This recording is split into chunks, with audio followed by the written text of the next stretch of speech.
पानी दो।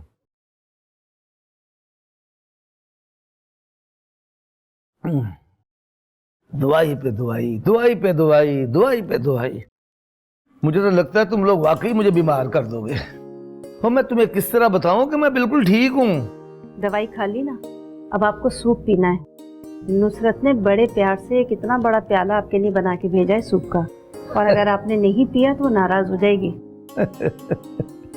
आखिर बहन है ना मेरी, उसे मेरी फिक्र रहती है। खैर तू ये बता, वो मेरी मेहरमा के रिश्ते की बात चल रही थी इशफाक के साथ, वो पक्की हुई है कि नहीं? आपा बल्किस ने चक्कर लगाना था, वो आई कि नहीं? बिल्किस ने आना तो था, आपकी तबीयत का सुन के रुक गई। इंतजार में थे कि आप अस्पताल से घर आए तो फिर बात होगी। अब आएगी घर, बात डालेगी। वैसे अम्मा, अशफाक को ना अब्बा की तबीयत पूछने के लिए आना चाहिए था। ऐसी भी क्या मसरूफियत? तौबा ज़ारा, नहीं आया तो मसरूफ होगा ना। और वैसे भी जिसे मेहरमा जैसी इतनी खूबसूरत लड़की मिल गई हो, वो तो वैसे ही पागल हो जाएगा, है ना? क्यों नहीं भाई, इतनी चाह से वो लड़के की शादी कर रही है, और फिर मेहरमा भी तो इकलौती लड़की है।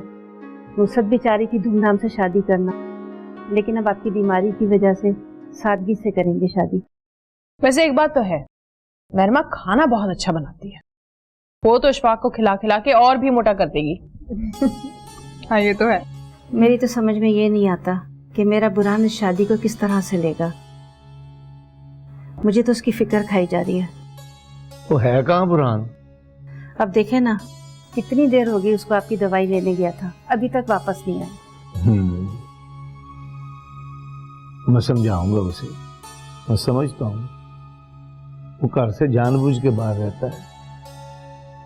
उसे समझाऊंगा कि हो सकता है कि मेहरमा से जो रिश्ता नहीं हुआ तो इसमें अल्लाह की कोई बेहतरी हो, और ये भी हो सकता है कि अल्लाह ने उसके लिए मेहरमा से भी कोई अच्छा रिश्ता तलाश करके रखा हो। मैं आपके लिए सूप लेकर आती हूँ। अम्मा मेरे लिए भी। और सारा इसी को दे दो, मेरा तो पहले दिल नहीं कर रहा।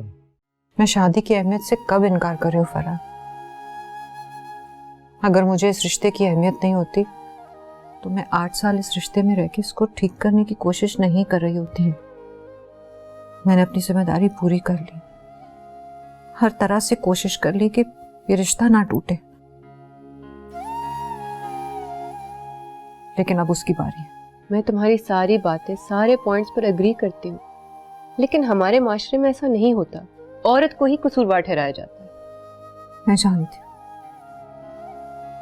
हूँ, पता है फरहान, मेरी शादी को 8 साल गुजर गए, और इन 8 सालों में 8 बार भी ऐसा नहीं हुआ कि उसने मुझसे कभी ये पूछा हो कि मेरी ख्वाहिश क्या है, मुझे कभी समझने की कोशिश की।